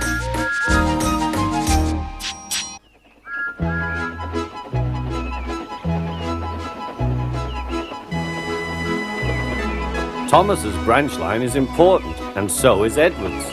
But their track and bridges are not so strong as those on the main line. The Fat Controller does not allow the heavier mainline engines like Gordon to run on them. But one day, the way Gordon was talking, you would have thought the Fat Controller had given this order for quite another reason. "It's not fair," grumbled Gordon. What isn't fair? Asked Edward. Letting branch line diesels pull main line trains. Never mind, Gordon. I'm sure Boko will let you pull his truck sometime. Gordon spluttered. I won't pull Boko's dirty trucks. I won't run on branch lines. Why not? Would be a nice change.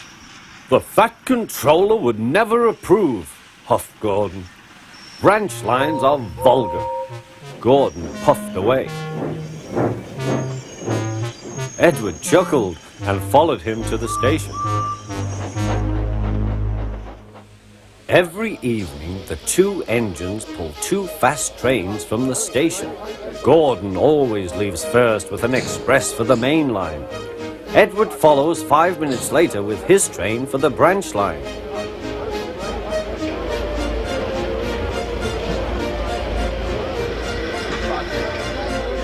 Usually everything runs like clockwork. But tonight there was trouble. A lady in a green floppy hat was saying goodbye to a friend. It was nearly time for Gordon to start. The fireman looked back towards the guard's van and saw something green waving. Right away, mate! He thought the guard had waved his flag. Gordon started, leaving luggage, his passengers and the guard all standing on the platform. Everyone was very surprised and cross.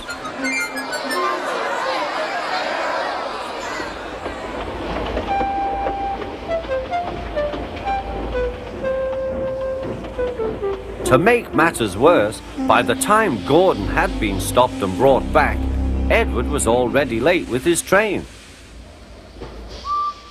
So now he set off first. But the signalman at the junction wasn't told about the change. By mistake, he sent Edward along the main line.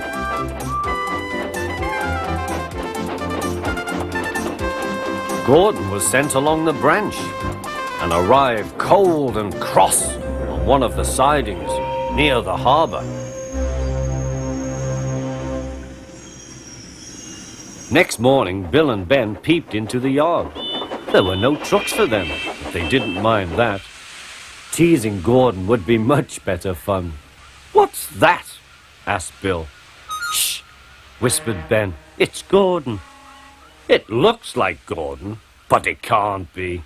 Gordon never comes on the branch lines. He thinks them vulgar. Gordon pretended he hadn't heard them.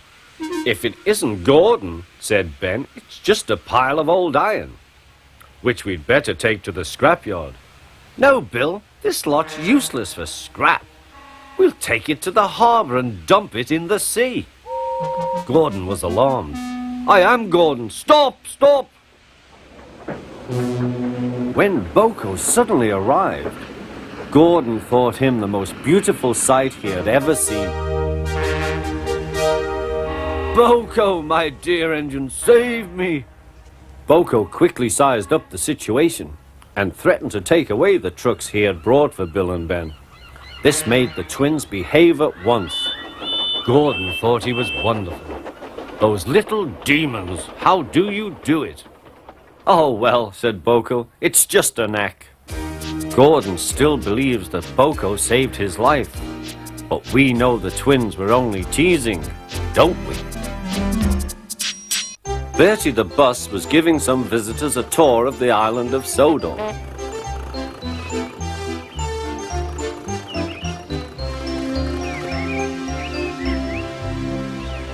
It was their last afternoon, and Edward was preparing to take them to meet Bill and Ben. He found it hard to start the heavy train. Did you see him straining? Asked Henry. Positively painful, remarked James. Just pathetic, grunted Gordon. He should give up and be preserved before it's too late. Shut up, burst out Duck. You're all jealous. Edward's better than any of you. You're right, Duck, said Boko. Edward's old, but he'll surprise us all. I've done it, we're off! I've done it, we're off! Said Edward as he finally puffed out of the station.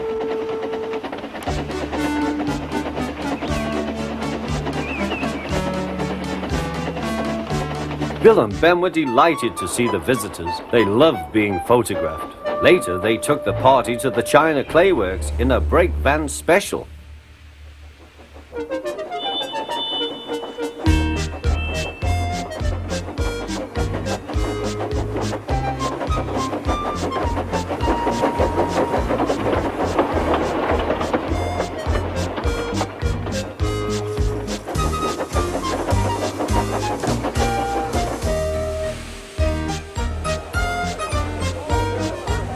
Everyone had a splendid time, and the visitors were most impressed.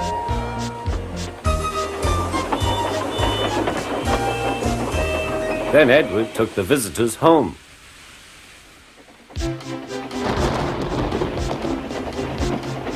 On the way, the weather changed. Wind and rain buffeted Edward. His sanding gear failed, and his fireman rode in front, dropping sand on the rails by hand. Suddenly, Edward's wheels slipped fiercely. With a shrieking crack, something broke. The crew inspected the damage. Repairs took some time. "One of your crank pins broke, Edward," said his driver. "We've taken your side rods off. Now you're like an old-fashioned engine. Can you get these people home? They must start back tonight." "I'll try, sir," promised Edward. Edward puffed and pulled his hardest, but his wheels kept slipping and he could not start the heavy train. The passengers were anxious. Driver, fireman and guard went along the train, making adjustments between the coaches. "We've loosened the couplings, Edward. Now you can pick your coaches up one by one, just as you do with trucks." "That will be much easier," said Edward. "Come on," he puffed, and moved cautiously forward. The first coach moving helped to start the second, and the second helped the third.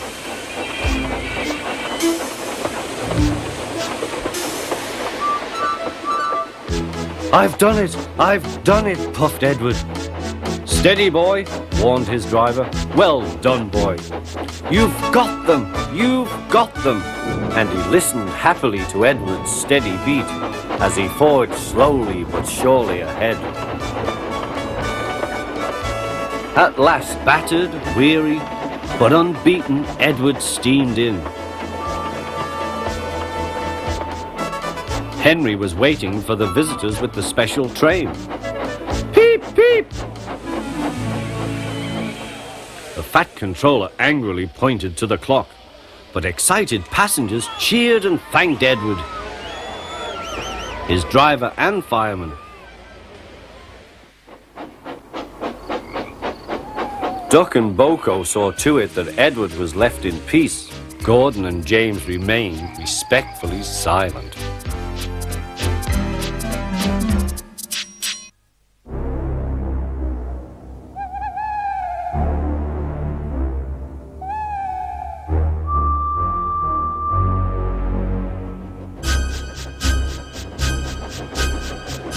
And every year on the date of the accident, it runs again as a warning to others, plunging into the gap, shrieking like a lost soul. "Percy, what are you talking about?" "The ghost train. Driver saw it last night." "Where?" asked Thomas and Toby. "He didn't say." "Oh, it makes my wheels wobble to think of it." "Huh," said Thomas. "You're just a silly little engine. I'm not scared."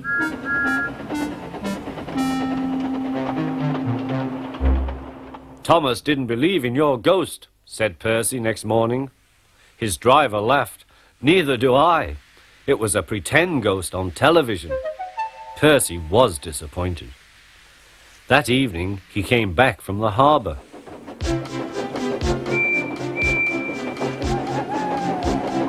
Percy knew where he was, even in the dark. "Crow's Farm Crossing. We shan't be long now."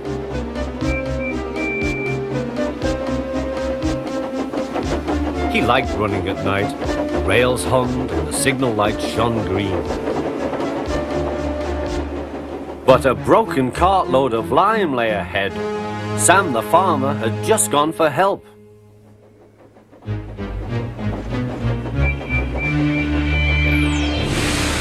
Percy broke the cart to smithereens.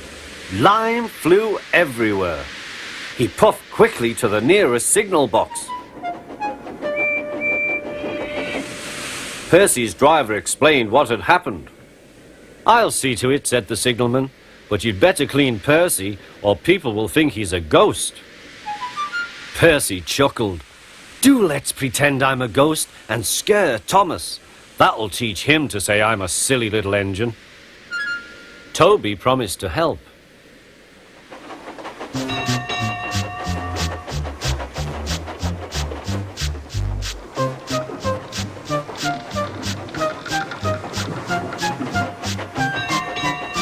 Thomas was being oiled up for his evening train.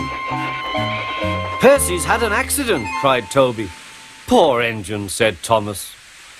"Botheration! That means I'll be late. They've cleared the line for you, but there's something worse. Out with it, Toby. I can't wait all evening. I've just seen something," said Toby. "It looked like Percy's ghost. It said it was coming here to warn us." "Huh! Who cares? Don't be frightened, Toby. I'll take care of you."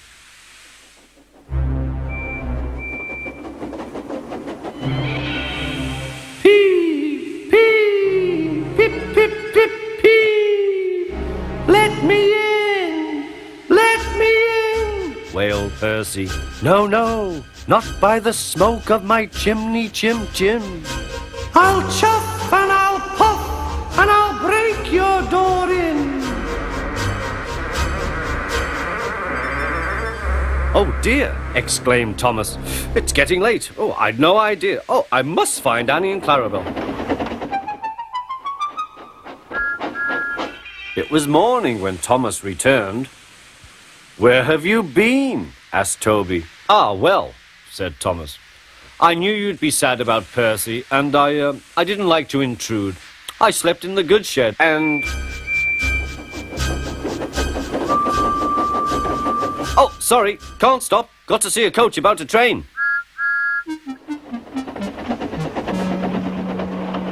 Percy was none the worse for his adventure and was still enjoying himself enormously. He had heard everything. Well, well, well, what do you know about that? Anyone would think, chuckled Toby, that our Thomas had just seen a ghost.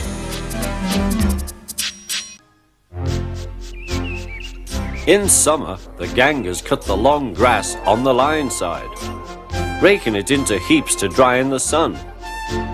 At this time of year, Percy stops where they have been cutting.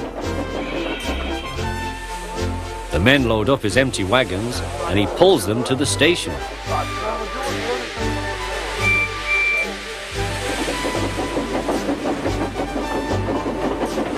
Toby then takes them to the hills for the farmers to feed their stock.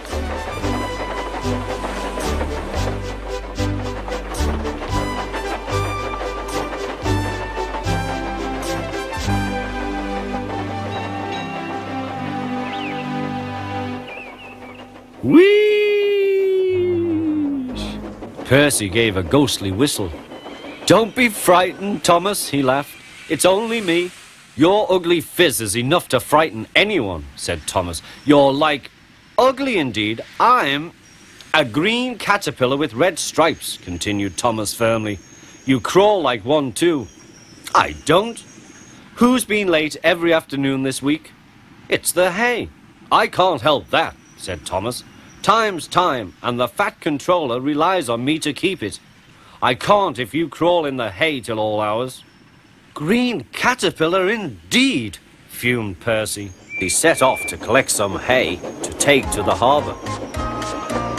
"Everyone says I'm handsome, or at least nearly everyone. Anyway, my curves are better than Thomas's corners." "Thomas says I'm always late," he grumbled. "I'm never late, or at least only a few minutes." What's that to Thomas? He can always catch up time further on. All the same, he and his driver decided to start home early. Then came trouble.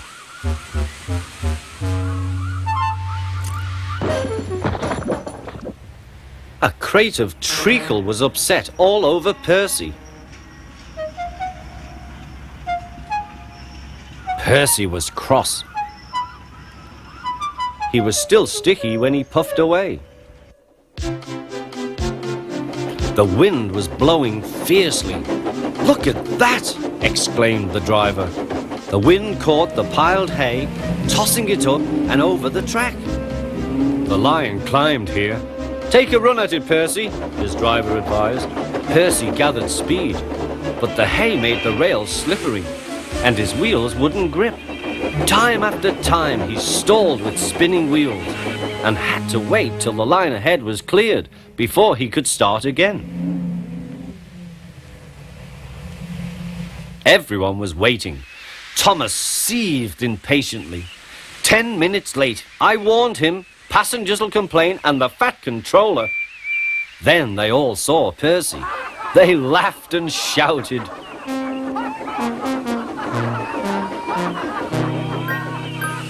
"Sorry I'm late," Percy panted. "Look what's crawled out of the hay," teased Thomas. "What's wrong?" asked Percy.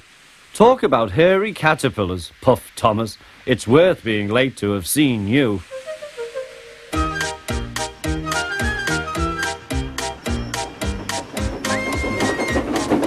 When Percy got home, his driver showed him what he looked like in a mirror. "Bust my buffers! No wonder they all laughed. I'm just like a woolly bear. Please clean me before Toby comes." But it was no good. Thomas told Toby all about it.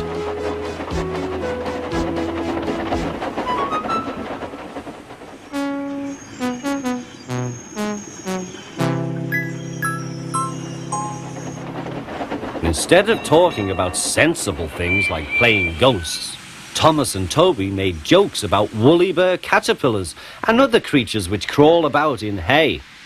They laughed a lot, but Percy thought they were really being very silly indeed.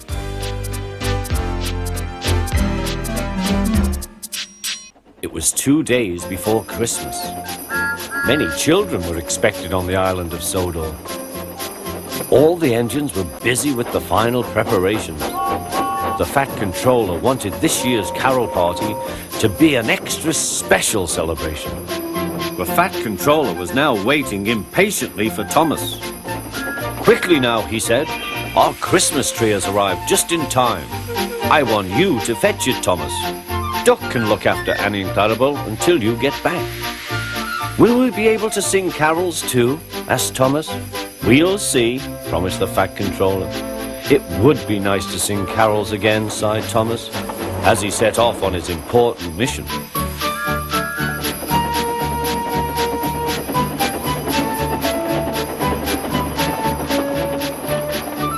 Thomas collected the tree safely, but large snowdrifts lay ahead. "I mustn't be late," he thought.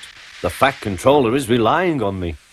Whistling bravely, Thomas tried to move, but he couldn't. There was worse to come. Poor Thomas was snowed under. Meanwhile, the other engines waited and waited. They were grumbling about Thomas for being late. "Silence!" said the Fat Controller. "Thomas left the works safely, but snow has brought the telephone lines down.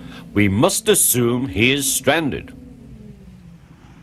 The engines now felt sorry for Thomas, and cold but confident, the twins set off to the rescue.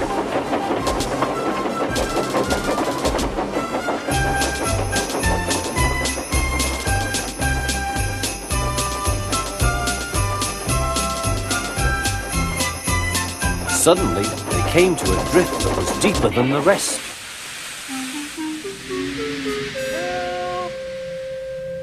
"Hush!" said Donald. "I can hear something." "Probably the wind," said Douglas. Help! "No, listen," insisted Donald. Over here! Look, it's Thomas. Come on, the poor wee engine must be frozen to the frames in there. When the workmen arrived, it took some time to decide how to dig away the heavy drifts of snow. Thomas's driver and fireman, who had taken shelter at a nearby cottage, joined the rescue. At last, Thomas and the precious Christmas tree were freed from the snowdrift.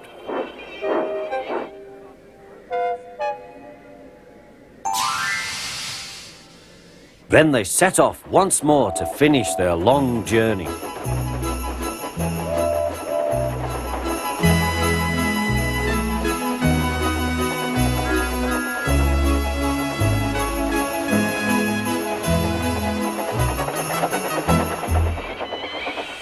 The Fat Controller greeted them warmly. As a reward for all your hard work, you may go and enjoy the carols. Be quick now. At the big station, all was soon ready. 1, 2, 3. Suddenly, like magic, the station was flooded with lights. Ladies, gentlemen, and children, I give you 3 cheers for Thomas the Tank Engine and all his friends who have made this occasion possible. Suddenly there was a strange whirring sound. Percy and Toby smiled. They knew who it was. With landing lights shining brightly, Harold the helicopter touched down gently in the snow. Bringing the greatest surprise of all, Father Christmas. Everyone cheered and the party began. It's no fun getting stuck in the snow, whispered Thomas to Percy, but it was worth it for this party. Happy Christmas, Percy. Happy Christmas, everyone.